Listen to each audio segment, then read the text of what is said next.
What's up, everybody? Welcome back to the channel. Today we get to talk about the badass Benimaru, who I never thought I would be saying looks like a badass, but he really does. He looks awesome. Only Benny could pull off having this leopard top and still look like a stud, right? How many characters could pull that off and actually look cool? So I'm really happy with what they did with the aesthetics of the character. He looks fantastic. I mean, even his eyes, guys, he's got a nice look to him to where he's like, you mess with me, you're going to get some. You know, I mean, it's awesome. He looks spectacular, right? But Benny is actually a pretty awesome character. They did a really good job for him. Now, I've already talked about the fact that he is a purple fighter, but his leadership is really good because it applies to all purple fighters in the game, no matter what, whether they're UE, EX, it doesn't matter if they're male, female. Purple is all that matters. Defense, balance, it doesn't matter. He buffs any purple character up, which is awesome. A very universal leadership, which is great. The thing that only hurts this character, and this is going to come along with some other characters as well, is as time progresses, and that's the fact that he's a purple. We've already had quite a few purple characters, 2 of them which were free. My bad, pretty much just dropped a soda can just there. But we've had, you know, Jamie, we've had Mukai. Both of those characters are completely free, and most players are pretty much able to get an A5. Definitely Mukai, they got an A5 immediately whenever we logged into the game in the Ash Saga, right? But we also had Juri and Shin Woo, right? 2 other purple characters. So, like, if you had had one of those characters, you really don't need Benimaru. Especially if you already had Mukai and Jamie, and then you got Juri or Shin Woo with them, you really wouldn't need Benny at all. But if you don't have those 2 characters, especially Juri and Shin Woo, if you don't have those 2 characters, Benny's going to be quite the character to have, especially if you're able to take him to A5. He's going to carry your purple team something fierce, man. He's super, super strong. He's even Shermie improved handsome, guys. Shermie approves him. Think about that. Okay? I'm just saying. Shermie approves this guy. Alright? Let's just throw it out there. So he's got increased attack by 800%. You're going to see all these crazy numbers as always, right? I always feel it's redundant just to read all this crap. I mean, you guys know the drift when it comes to all this, right? But I want to get into the actual core here. So increased active skill 2 damage by 100% per each enemy landed by the active skill 2 for 2 seconds up to 400%. So if he does his second skill over and over and over, which he does in his kit from his Phantom UE skill, he's going to get that 400% extra damage, which is awesome. And then he increases momentum by 5% up to 20%. Momentum is damage, guys. It is massive extra damage, just in a nutshell. So that is fantastic, right? It just means he's stronger. When active skill 1 is used, it deals skill damage and applies an electric body stack on a random enemy for 13 seconds. What that essentially means, guys, this electrified body stack, is that it's just lightning damage that stacks up to 4 times. And it stacks up to 4 times immediately when you do it. Plus the first skill is pretty insane for range as well. Kind of reminds you of Orochi, as we'll talk about here in a little bit. But then increase target's active skill 2 skill damage received by 10% per electrified body stack on the target, up to 40%. So whenever you hit your first skill, you apply your electrified body or lightning damage, you're going to get this 40% immediately because it stacks up to 4 times automatically, guys. It's pretty awesome. And then he's immune to petrify, stun, starlight, shock. He decreases damage received by 80%. By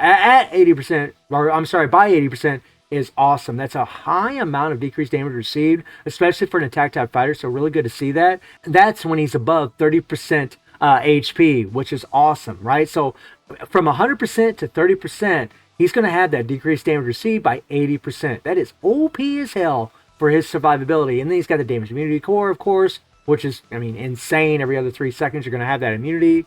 And then increased active skill damage by 350%, which is really great for the way his skills are set up. And increased finisher and special skill damage by 800%, again, for a lot of extra damage. And we talked about his cores where he increases blast skill damage. So if you're able to take this character up and get him up to A5, you're going to start getting all this stuff unlocked, and you can actually enact it and really get it done, guys, and do a lot of damage. When you look at his skills, his Phantom UE skill it resets active skill cooldowns upon use. Lands an active skill 2, does not remove a target's electric body stack for 10 seconds upon use. So what that means is whenever you hit the Phantom UE skill, then you're automatically going to have the lightning stack for 10 seconds upon use, and applies the cooldown decrease core effect triggered by removal, and an increased active skill 2 damage by 150% for 10 seconds upon use. allows 18 repeated uses of active skill for 10 seconds upon use. So this is something that's new and different regarding characters in King of Fighter All-Star, because usually we would get what's called concentrate, where characters would just repeat their skills over and over and over. They'd get like a 80% or 90% cooldown on one skill, and they would just do it over and over and over for a 4-second duration or a 5-second duration. And now they're doing something different to where this actually lasts for 10 seconds, which is insane. And that second skill, and guys, you can have this at, A1.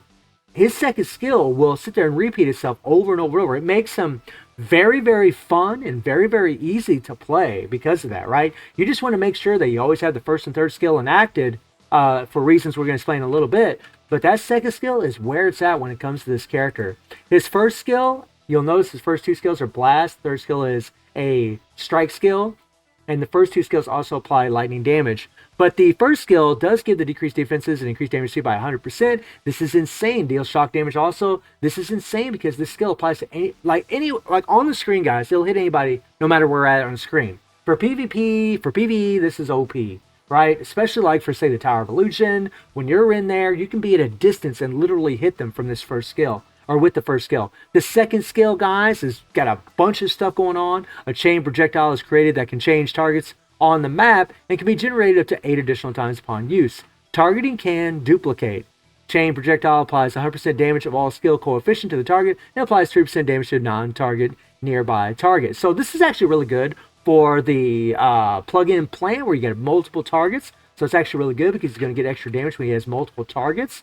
And if the skill is used again during the chain, the projectile that is in the process of chaining will disappear. He has hyper armor on the skill. This is insane, guys, because this is the skill he does those damage on, and it's a hyper armor skill. So when you're using the skill, similar to characters like, say, Cassandra with a third skill, with the Bea Blade spin, that would just go over and over and over. Even when characters would try to interrupt her, she'd just keep going and going and going. Well, Benny's second skill is going to be the same way. When you hit that thing, he will constantly reset it and be in his hyper armor 18 repeated times to where he won't stop. He'll just keep going and going and going and dishing out damage, which is OP as hell. Very, very nice. And then, of course, the deal shock damage with 1,000% attack. And then the third skill has a little PvP in there, remove hyper armor and super armor and all the things really that give you survivability. Right, didn't mean to do that, hit my controller there. And then he applies stun to the target for 3.5 seconds upon landing a skill. I hope Netmarble keeps doing this. I know some of you guys really like the apply to all enemy on the screen, and I know it's broken, and it really spoiled us getting all those. But honestly, PvP is so much more fun, guys. If you do play PvP, whenever it's like this, it takes skilled players to avoid, getting this applied to them because you can't guard and protect yourself from it. You'll still get stunned if you're guarding. Right? So you have to dodge this attack. You have to dodge it, or you have to use your hyper armor to make sure, like, say you hit your hyper armor right before he applies the stun, so that way you can protect yourself while he's trying to do damage to you, right? In PvP, right? The finisher skill is OP, increase finisher skill damage by 400%, momentum by 6 up to 30%, right? Lots of extra damage, guys. So we're going to make sure you're using that thing. The 3PG gives him blast skill damage, which is OP, especially for him, because his first and second skill especially, is a blast skill. Obviously, guys, I don't have any plugins because he's just A1, right? The first stone does give critical damage, which is nice. And that really is kind of where it looks like these characters shine with stones, is like critical rate, critical damage. Blast skill damage, guys, can be really OP. And you can see that I'm using like the old set, and honestly, I think a Shermie option card over here would probably be better, because it actually would increase your attack speed and maybe would make that second skill go faster and faster and faster. In all honesty, guys, that 7% attack speed might make a big difference for him. But I'm just going to go ahead and use these cards here. Now, these here, this is the old set from the Ash Saga. This is from the very first original UE set, or this is the very first UE set, right? And it is not optimal by any means for Benny, because it does give the increase up to 180% attack for the UE fighter, but he's not going to get this critical rate by 2.5%. He's not a new beginnings fighter, right? He's not going to benefit from that. He's not going to get this effect until he reaches this effect. You got to get that critical rate reaching that 10% with this effect, right? So he's not going to get this critical damage or this critical rate in this run that you're going to watch. All he's getting is that extra 180% attack. That's it. If I was using that set from the banner, this dude's damage would be way higher than what you're actually going to see. And that might shock you, no pun intended, because he is OP as hell. He is very strong. And then he increased by a skill. We were already took a look at that, right? And when it comes to his cores, guys, if you take a look at his cores, obviously attack and penetration are the first two you should always level up. When it comes to skills, I would definitely go with the second and first, max both the second and the first skill out, and then the third skill last. And then obviously unlock your UEs if you can. Give them an A3 to unlock them if you are taking an A3. A1, guys, these characters really, unless you're a brand new player, you really want them A3 minimum. You really do. At least A3.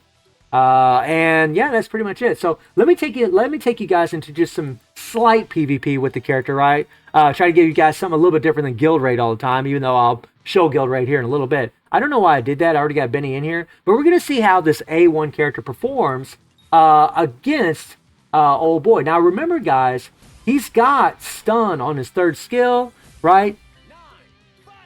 And he's got an insane amount of range. Now, something I didn't mention was his second skill also has a ridiculous amount of range. I mean, it's like both the first and second skill are OP. Now, look at this first skill, guys. Poor Ken's going to get it, right?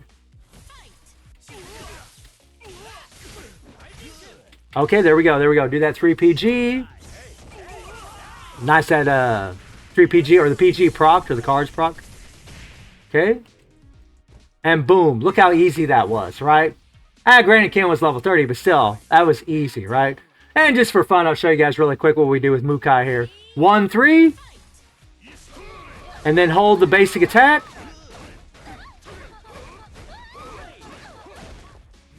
And then do that last shot. And for pretty much every character, you can do that with Mukai. Right, but just hit his first skill. And then tap the first skill, tap the third skill. Hold the basic attack. You'll go into that core and keep throwing rocks. And once those rocks in, use your skills afterwards. And you'll pretty much always win an absolute war. And league match with Mukai. Easy peasy, man. Easy peasy. I do it every day. So let's get out of here. And we'll do guild raid, right? We'll do good old guild raid. But it is pretty astonishing what old boy does. I mean, I did a practice run a while ago and I was like, wow. Like, Benny is OP. Benny is OP. Now, I am using this little Winky striker. And I don't say Winky because Elizabeth is waifu.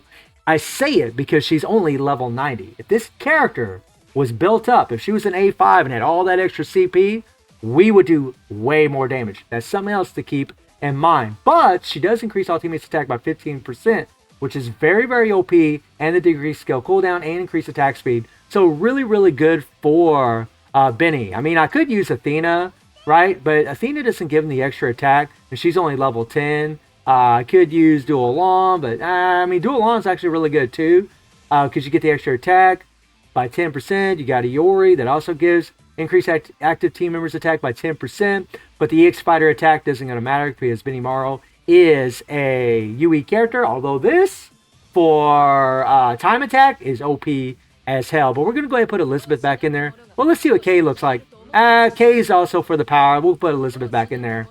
All right, that's who I've been using anyways, right? And then we got all 3 UE characters, so that way we get those extra bonus attacks. All right, so let's do it. Let's do it, man. This guy's a ball of fun. All right, so we're just going to go 1-3-2. And then do the 3PG. So now we're going to get that extra blast skill damage. I wish they had gave him a little bit more, I'm not going to lie. But he doesn't really need it. We're going to go 1-3 again. And then we're going to go into the default. And we're just going to hold the second skill down. You just hold it, guys. You don't have to keep tapping it.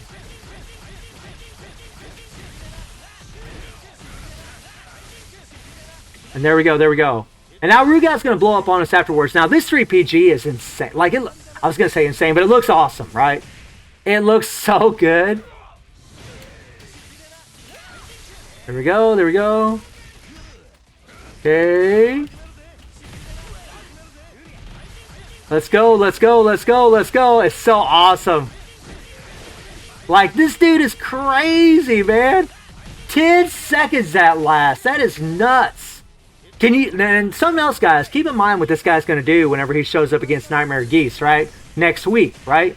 Geese, you know, gets the old shock, does a lot of damage to old boy, or breaks his meter really, really easy. And there we go, there we go, there we go, there we go, there we go, there we go, there we go.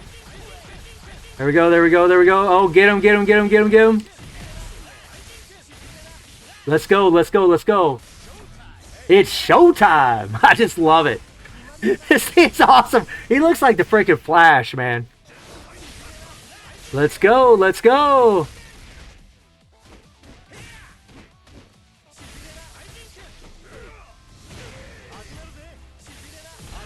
Alright, second skill. And look at the damage he's already done, guys. Like, he already hit 136 billion, right? At halfway mark. He's already had 140 billion. It's insane. Like, really? And his shock applies no matter what, which is awesome.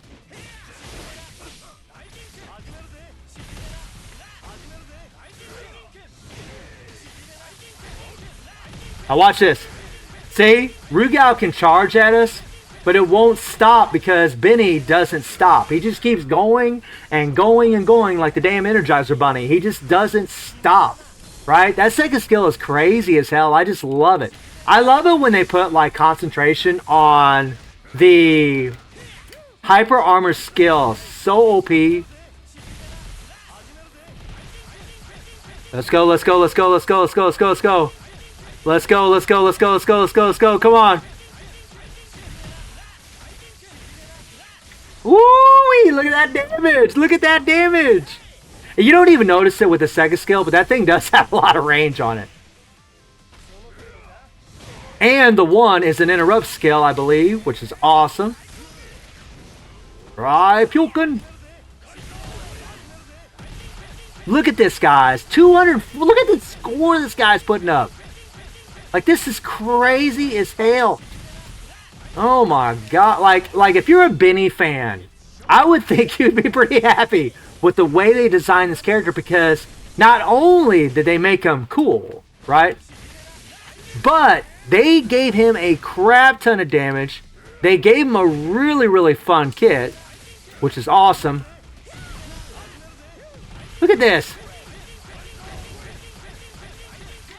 275 billion. Sorry about that, had a moment of technical difficulties, but the fact that this character could hit 275 billion is nuts, guys. That is an insane score for an A1 character using the original UE cards from the Ash Saga, not getting the critical damage, not getting that extra critical rate.